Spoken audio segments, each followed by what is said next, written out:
campus I actually did. Strange contraptions everywhere you look. What's that? An infusion station. It dispenses souls in exchange for credits. Through hard work, citizens can obtain the peace of mind provided by spare souls. It's the way of life for Alexandrians and has been for quite some time.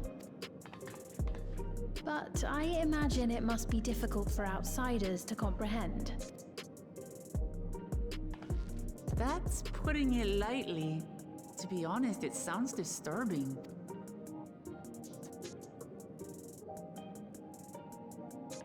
Still, I won't dismiss it out of hand.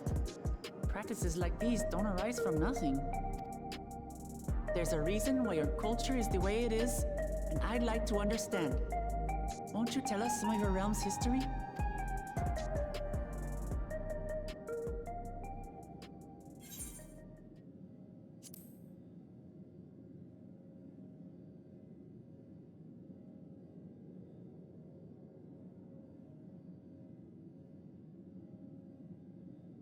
Very well. Be warned, though, that it may take a while. In the distant past, over 1,000 years ago it's said, lightning energy began to swell in our world. According to ancient records that date back around 8 centuries, the rainy season spanned a quarter of the year, during which time severe thunderstorms ravaged the land. 4 centuries later, this season had lengthened to nearly half the year. The trend continued, with our ancestors spending longer and longer languishing beneath storm clouds. Crops failed and livestock starved.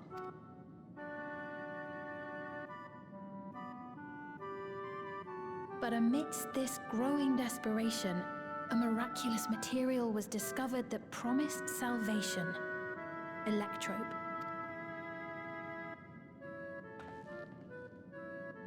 The stuff that's used everywhere here.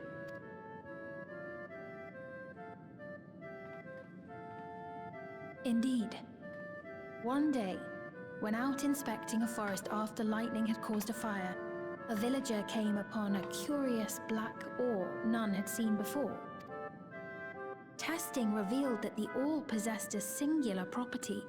It could store lightning and convert it to other energies. In that instant, the scourge of endless storms became a blessing. Dubbed electrope, the ore found use in myriad inventions and dramatically improved people's lives.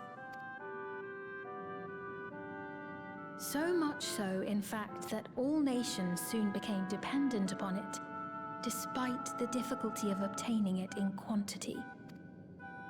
Supply was chronically scarce, and when nations couldn't meet their needs with their own deposits, some resorted to taking electrope from others. Fighting was isolated and sporadic until electrope came to be used in warfare. First in the weaponry of invaders, then in the countermeasures of defenders, and then in every aspect of combat where an advantage might be had. This served only to exacerbate the ore shortage, leading to further escalation. Before long, the entire world was engulfed in a terrible war known as the Storm Surge.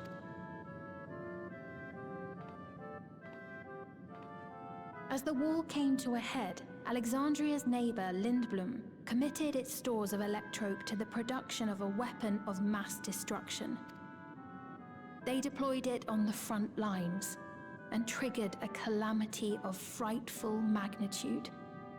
Not even their own scientists had anticipated the force of the lightning that was unleashed. The energy inundated the entire continent, laying it to waste. Actual calamity? So that's how your world came to be this way.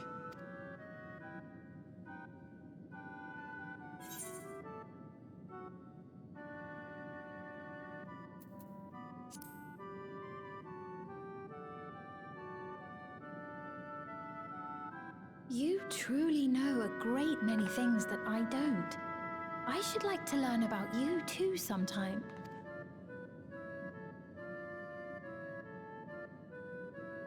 But to continue the tale, the people of Alexandria had already lost much to the war.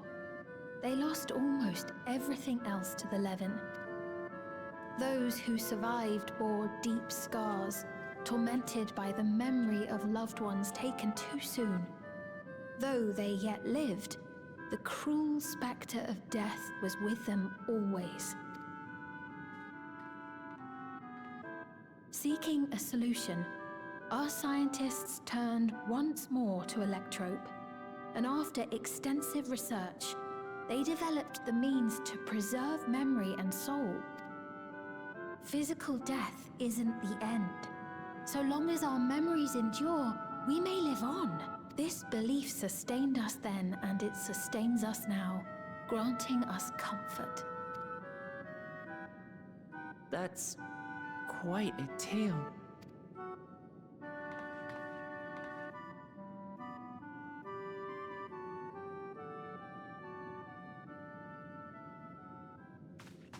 Your Majesty, help me!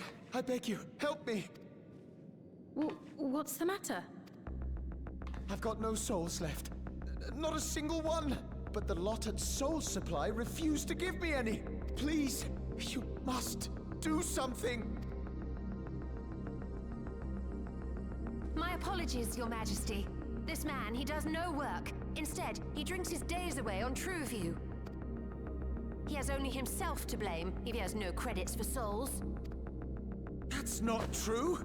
I'm a fighter at the Arcadian. Or rather, I was. I haven't been allowed to fight because of the King's decree. It isn't my choice. I see. You're a brave warrior of the arena. I want to help you, I sincerely do. But I cannot give you preferential treatment. Then open up the Arcadian again, so I can fight! I'm sorry, but that's not my decision to make. The king requires feral souls for war. He doesn't wish for them to be expended on amusements. You're useless! A queen in naught but name!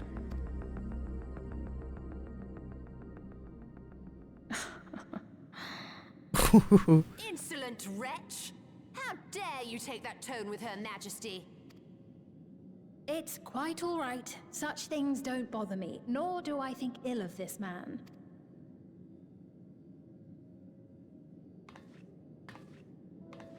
Hear me. Though I cannot grant you a soul, I mean it when I say I want you to live.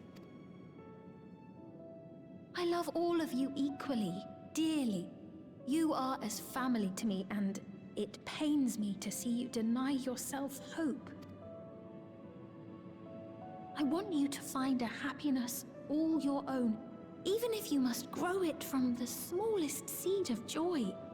Out there, somewhere, is a reason for you to smile again. We all need to vent our frustrations from time to time. I will always be willing to lend an ear. Yes, Mum. Of course. Even without a spare soul, I suppose I'm fine as long as I stay in Solution 9.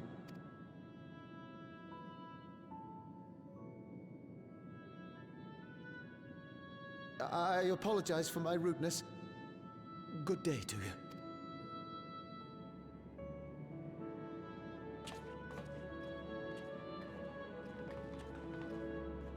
Keep your chin up, my friend. And when you feel better, I'm sure you'll find another way to apply your talents.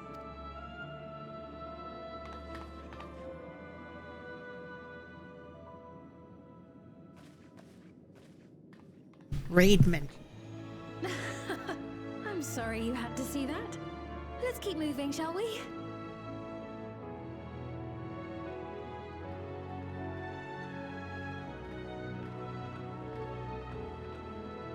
Right. I believe we've visited all the main facilities. With that, I declare our tour concluded. That man from before, Does that sort of thing happen often? Somewhat. It's unavoidable. Hardships are a fact of life. Oops.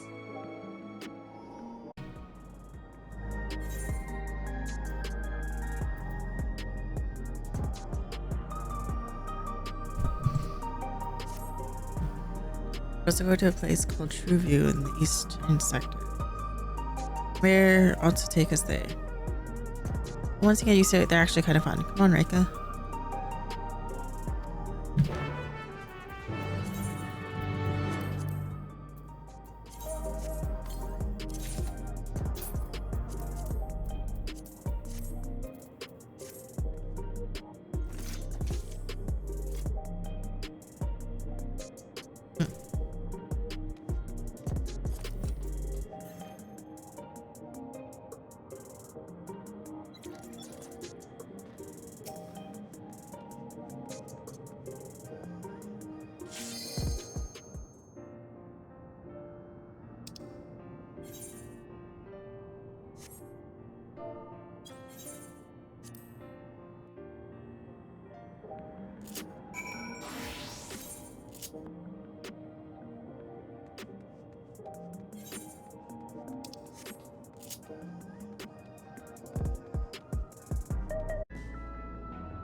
Oh my god. It really does look like a GPU.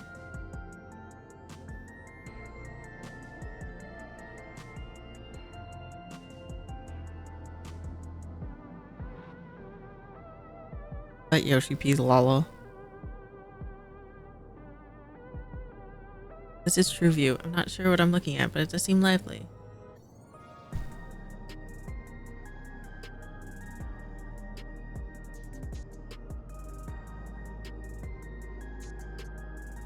Building's just about the only one that isn't lit up. Not open for business at the moment, I guess. Oh.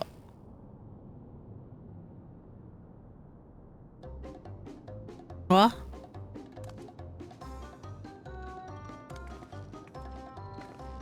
I didn't see you there.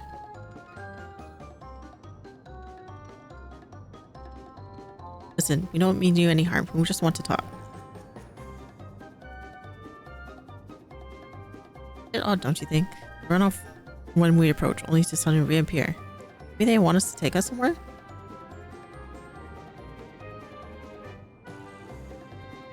Is that the way of it? You want us to follow you?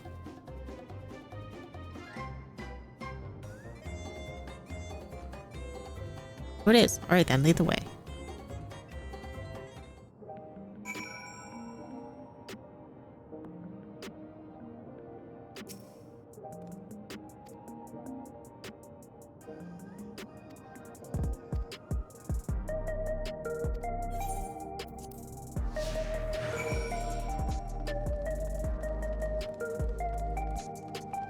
Child.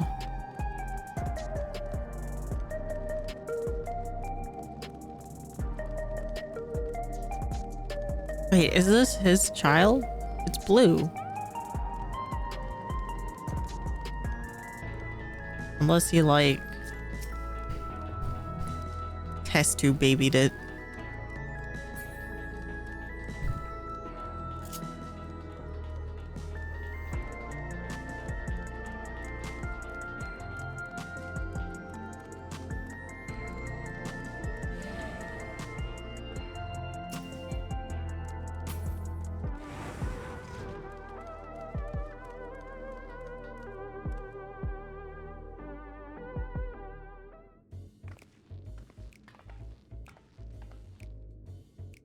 Cyberpunk fucking bar.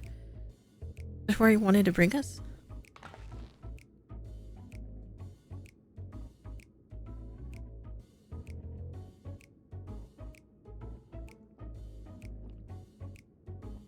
What is this place? If you're meant to relax here, it isn't working for me.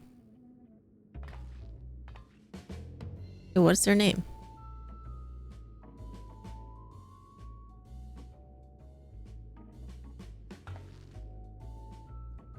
Still not inclined to talk. Only talk if he's completely comfortable with you. You know him? After a fashion, but never mind that. Oh, something to wet your whistle. Adorable as you are, it's on the house. I can recommend our special, Her Majesty. I'll prepare one without liquor for the boy.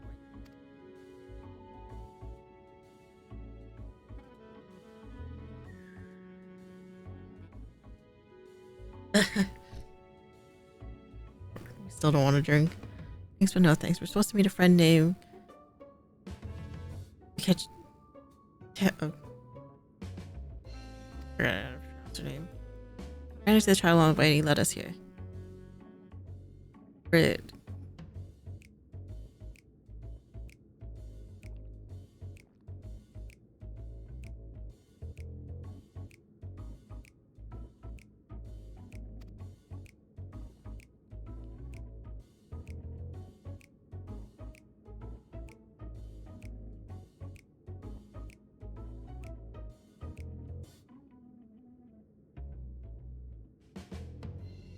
In that case, go and have a chat with Big Tassel's there. He'll show you to a fun place.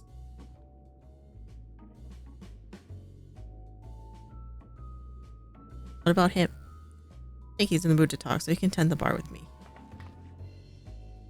Taking a turn for the strange, but don't you think we're walking to a trap, do you?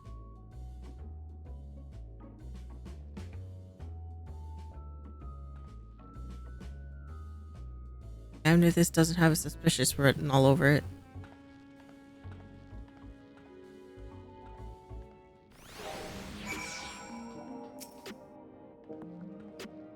What is this fun place meant to be? Is Kuchit I don't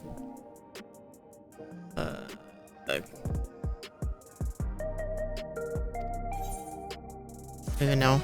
I'm not even gonna try. I'm too tired.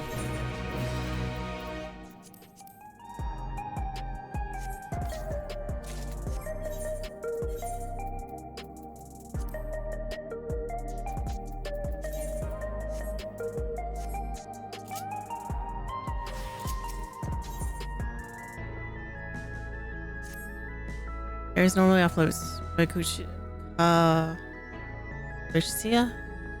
You.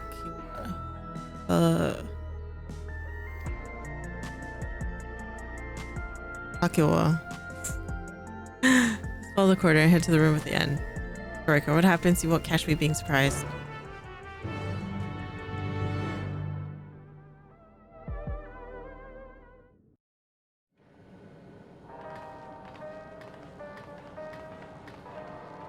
Wonderful! They're here! We've only just arrived ourselves. Amazing.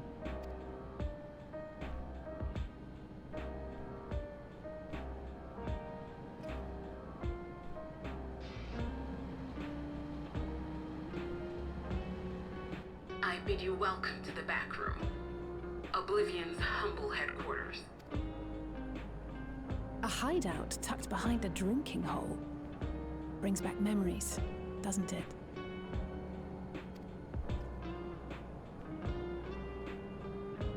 Our members here are mainly creators and adapters.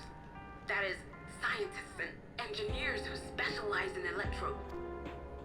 They use their skills to provide support to our field operatives. Geralt, Shale, be so kind as to give our friends an overview of your duties.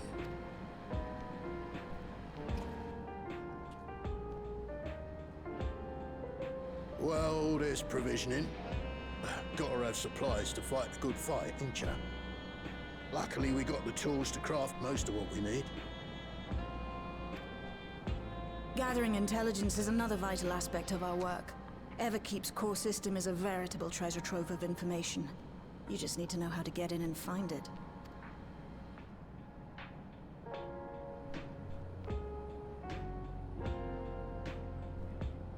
We also handle surveillance and communications, watching the enemy's movements and coordinating our own, that sort of thing.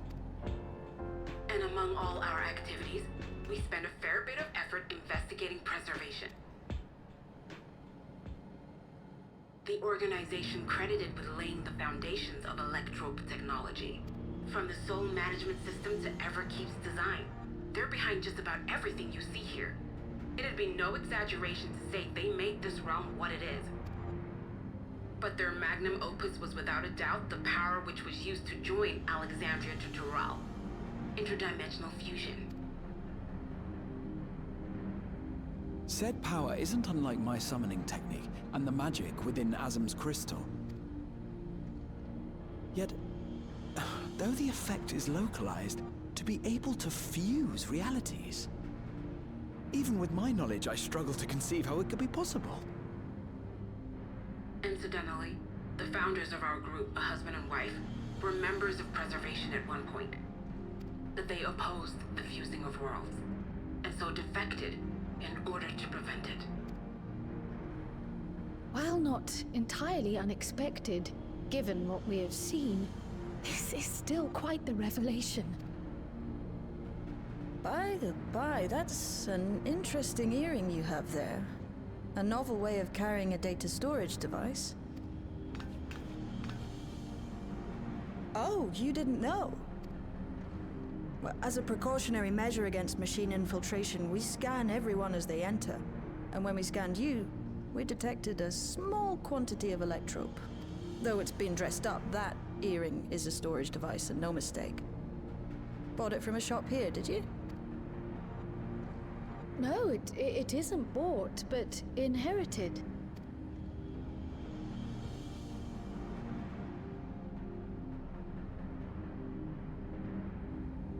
So these people sent you through the portal along with the earring? Do you know aught of them? Listen, Cryo. The husband and wife who founded our order, it's believed that they were Malala. Though we have no evidence at present, we can't rule out the possibility that they were your parents, or perhaps close relations. This I posit because they were the very individuals who spearheaded the research into interdimensional fusion. As traitors to preservation, they were relentlessly pursued. If they had a child they feared they couldn't keep safe, entrusting her to the people of another world might have been their best option. My parents, the founders of Oblivion. Tell me everything you know about them, no matter how small or seemingly insignificant. Anything and everything. We don't even know their names, I'm afraid. In a bid to elude Preservation's agents, we suspect they erased all trace of themselves. I'm sorry we couldn't be of more help. If you're interested, though, you're welcome to review our accumulated data. Yes, please. As an individual and member of my order both, I wish to learn as much as possible. I should also like to peruse the data. Where the joining of realities is concerned, I may well be of service. Of course. Feel free to peruse to your heart's content. Thank you. What did the data? If you like, I can examine your earring. Thank you. I have to say, the prospect that it belonged to our founders has me itching to take a look.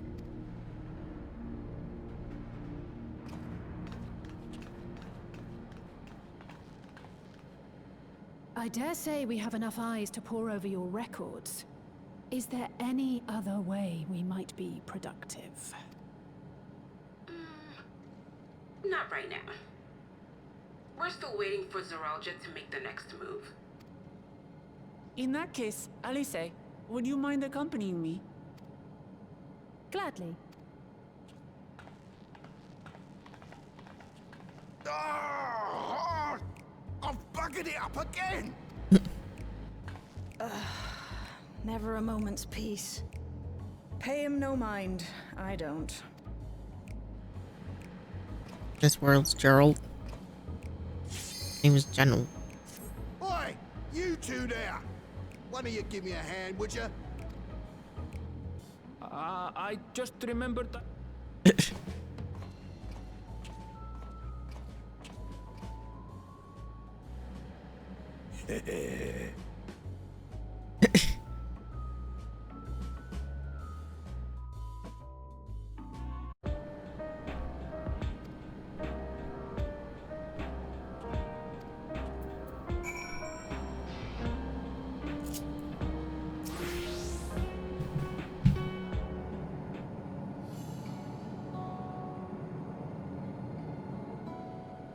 I've been meaning to ask about that Mamulja child. Could he be... Yes. In all likelihood, he's Zoralja's son. So I thought. So you think so too. But what is he doing here? He was abandoned, the poor dear. We found him in the Drift Downs a few years ago. To think he'd cast aside his child. We can't say for certain who he was born to, or why he was on his own. But he's a blue-scaled Hubigo, and Zoralja is the only other one around. That being the case, everyone assumes they're father and son. Even the boy has put two and two together. This all happened when he was very little, so he has no recollection of his parents. It breaks my heart to think of it. What's his name? Kulja.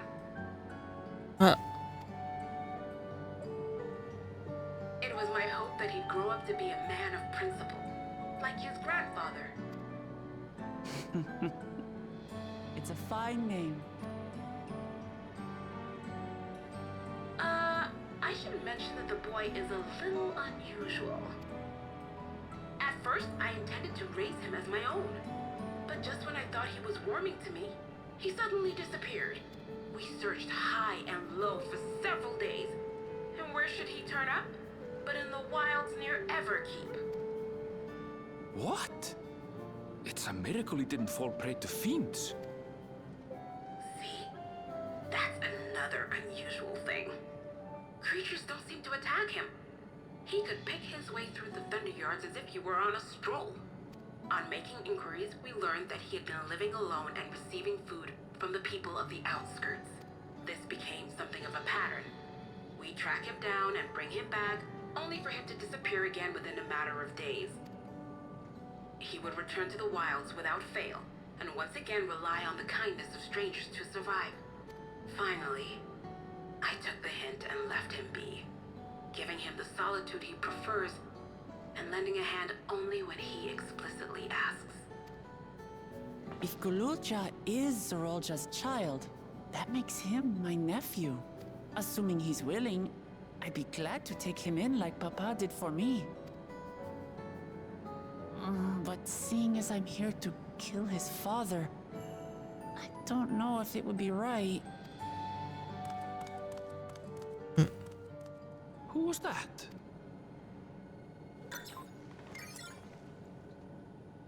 Oh dear. It's Kulja. Don't tell me he heard everything. Ah, this is my fault. I asked that he be kept away, but I should have taken more precautions. I'm going after him. I need to explain. Wait, Lamachi. I understand your haste, but it'd be best to coordinate a search. Kapkiwa, do you have any idea where he might go? You are. There's no telling, I'm afraid. He could as easily be outside the tower as here in Solution 9. If those who can fight would search below, my mother and I will scour the district. Sounds like a plan. Let's get to it.